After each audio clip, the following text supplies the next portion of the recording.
Ô Guto, mas vamos voltar lá nas suas origens, né? O que você ainda traz de Mossoró nas veias?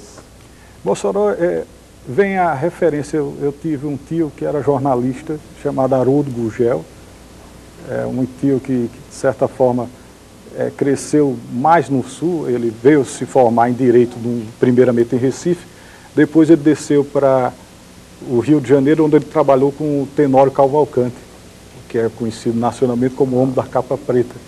Meu tio foi repórter de Tenório em jornais populares do Rio e fazia matérias de polícia, etc. Tenório foi uma figura folclórica, né? Isso, conhecido como o homem que levou mais de 40 tiros. Imagine que jornalista audacioso era ele. É uma grande figura do Senado Político Nacional. Esse meu tio depois veio trabalhar aqui em Goiás, ser correspondente da revista O Cruzeiro. Outra publicação que marcou época, isso, né, no e que Brasil. tinha como editor, inclusive, o Davi Nassi, né?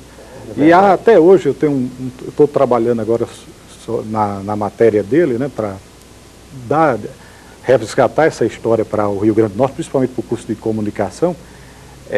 Nós temos dúvida do artigo que meu tio escreveu. Meu tio escreveu um artigo contra o governador da época, que chamava-se Pedro Ludovico, que era governador do estado de Goiás.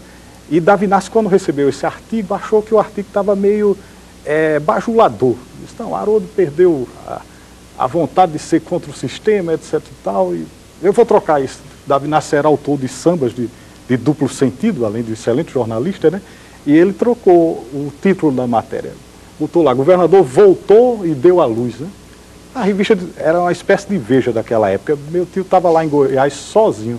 Mas tinha duas pessoas daqui, se eu não me engano era João Câmara e outra pessoa. Quando o governador leu essa matéria, ele disse, rapaz, quem dá leite aqui, quem dá luz aqui na terra são as mulheres ou o senhor, que é secretário de Energia, apontando para o secretário de Energia dele, que chamava Edson Arantes, o nome assim, cara, qual é o nome parecido de Pelé.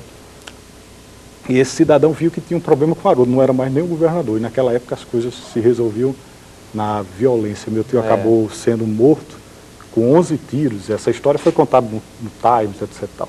Aquilo me chocou, de certa forma, e era uma das minhas maiores impressões de infância, né? Meu avô falava dessa história com muito, não diria ódio, né? Mas com muita emoção ainda.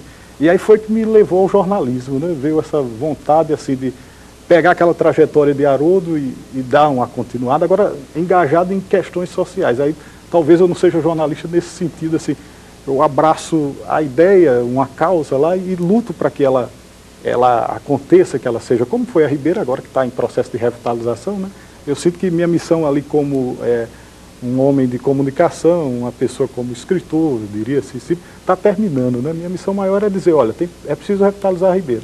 Está chegando agora o final dessa novela, né? E virão outras lutas aí que é para dar a sustentabilidade à cidade, né? Agora, com relação a Haroldo, isso me atraiu para o jornalismo, conscientemente. Só que, como eu digo, a vida prepara outros destinos para você, você acaba tendo que abraçar outras ideias. Eu tive que ir fazer um curso técnico de estradas, eu tive que tentar fazer vestibular para engenharia, né? E aí isso me distanciou um pouco pela questão de sobrevivência mesmo. Eu tive que fazer outras atividades que pudessem me remunerar naquela altura, que a família já passava algumas dificuldades e eu tive que lutar pelo pão, né, de cada As exigências, né, muitas vezes da profissão, do mercado. Mas, já que você não passou pela universidade, você teve essa experiência forte aí com a família, né, essa coisa da tua família, ter esse envolvimento com o jornalismo. Mas como é que você se encaminhou para o jornalismo? O jornalismo não veio oficialmente, né? Eu comecei a escrever artigos para o jornal como colaborador, né? O que você chama hoje articulista da página 2 de um jornal. É uma atividade que não tem remuneração, ela lhe dá prestígio. Você chega em determinado canto, você se apresenta, né? Meu nome é Guto de Castro, parece o James Bond, né? Meu nome é James Bond. As pessoas às vezes lhe reconhecem pelo nome, né? Mas nunca trouxe dividendos, né, etc. Tal.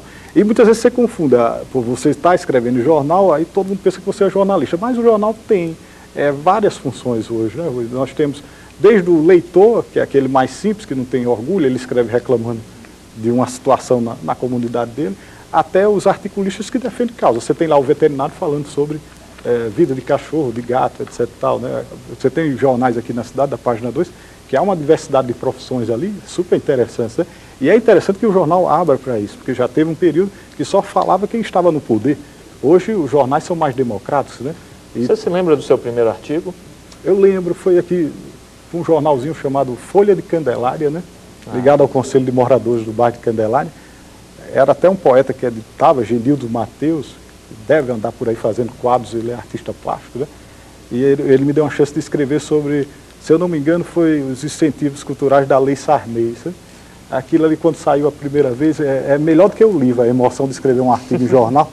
É muito melhor. Pelas pessoas, isso, né? Alguém comentar, sabe? Você saber que futuramente isso pode ser usado em pesquisas, em arquivos de institutos históricos, etc. Tal. Você sonha, você viaja aí numa possibilidade. E eu digo que o primeiro artigo, eu estou lançando, diria, é o segundo livro.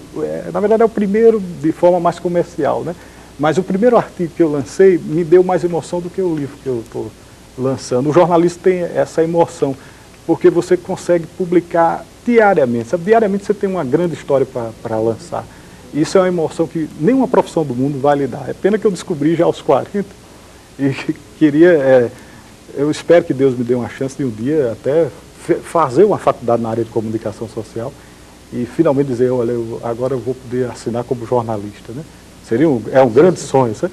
Acontece que, como eu digo, tem esses fatores externos que tiram a gente das possibilidades de estudar, né?